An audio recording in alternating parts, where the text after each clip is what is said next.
Voici Iron Eyes Cody, l'Indien préféré de l'Amérique. Seul souci, il n'était pas du tout indien, mais italien. Acteur populaire de western, Iron Eyes Cody est devenu porte-parole de la culture amérindienne. Il a même été l'un des premiers visages de la cause environnementale à la télévision. Tout ça en s'inventant une fausse identité. Il a été au bout d'une démarche, certes, de réappropriation culturelle, mais d'une démarche aussi militante et politique. Dans ses mémoires, l'acteur prétend être né en 1904 Oscar Cody, dit Petit Aigle, d'un père Cherokee et d'une mère issue de la Nation des Cris. Il apparaît pour la première fois au cinéma en 1926 et va jouer pendant 60 ans des rôles d'Amérindiens souvent stéréotypés, à une époque où les natifs américains n'ont aucune place dans l'industrie du cinéma. Payer un blanc qui fait rrrr, ça va très bien. On lui met 3 plumes, et c'est ce qu'a fait John Ford dans ses plus grands westerns, en plus en utilisant tous les stéréotypes traditionnels de l'Indien sanguinaire au bon Indien d'ailleurs. En 1948, il est crédité pour la première fois avec son nom. La légende est née. Iron Eyes Cody devient le visage indien le plus familier des foyers américains, incarnant au cinéma des personnages historiques comme le chef Crazy Horse. Iron Eyes Cody as Chief Crazy Horse. En dehors de l'écran, le comédien se présente comme un authentique Amérindien. Il se fait porte-parole de la communauté, expliquant avec pédagogie les coutumes Cherokee. My image, for many years, I never stereotype my people in the movies, Still don't. Since I'm going with this tear, I can tell the producers I can't do all of these things. Il rencontre même le président Jimmy Carter dans le bureau ovale. Il se marie avec Bertha Parker, première archéologue amérindienne, avec qui il adopte des enfants indiens et fonde un centre d'aide pour la communauté à Los Angeles.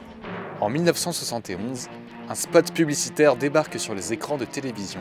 Iron Eyes Cody navigue parmi les ordures et les déchets jetés à l'eau.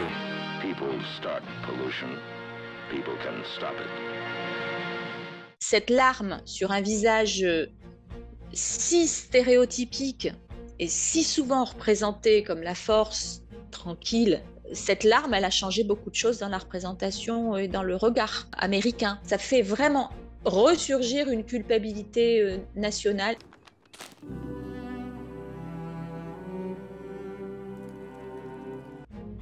Cette publicité ancre dans l'imaginaire les Amérindiens comme des défenseurs de l'environnement, à une époque où les natifs américains commencent à se politiser et à occuper des lieux symboliques. Donc c'était pas des écolos, c'est pas leur mode de vie n'est pas politique. Leur mode de vie est animiste, ça c'est leur tradition culturelle, et naturaliste. Donc c'est de la réappropriation, tout ce qui se passe. On croit les connaître et on les associe à l'écologie. Ils défendent des sites sacrés, terre, nature sacrée, écolo. Mais c'est pas du tout ça. C'est des sites sur lesquels ils veulent pratiquer leur foi. Donc il n'y a que des incompréhensions. Ils veulent qu'on leur rende leur terre parce que c'est le problème. Mais en 1996, un journal américain révèle la supercherie. Espera Oscar DeCorti est né de parents immigrés siciliens installés en Louisiane. L'acteur nie jusqu'à sa mort, en 1999, à 94 ans, malgré les preuves et le témoignage de sa belle-sœur. Selon certains journalistes, Cody se serait identifié à la cause amérindienne car il aurait lui-même subi le racisme anti-italien au début du XXe siècle. Malgré ce mensonge, certaines associations de natifs américains continuent à soutenir l'acteur. Ils louent sa contribution à la reconnaissance de leur culture, et ça, quelle que soit son origine réelle.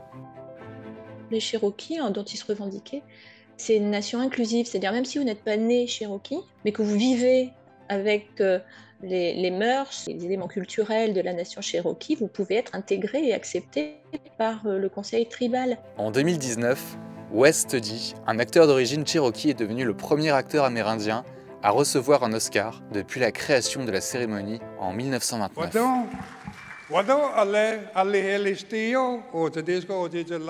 Les natifs américains restent néanmoins largement sous-représentés à l'écran.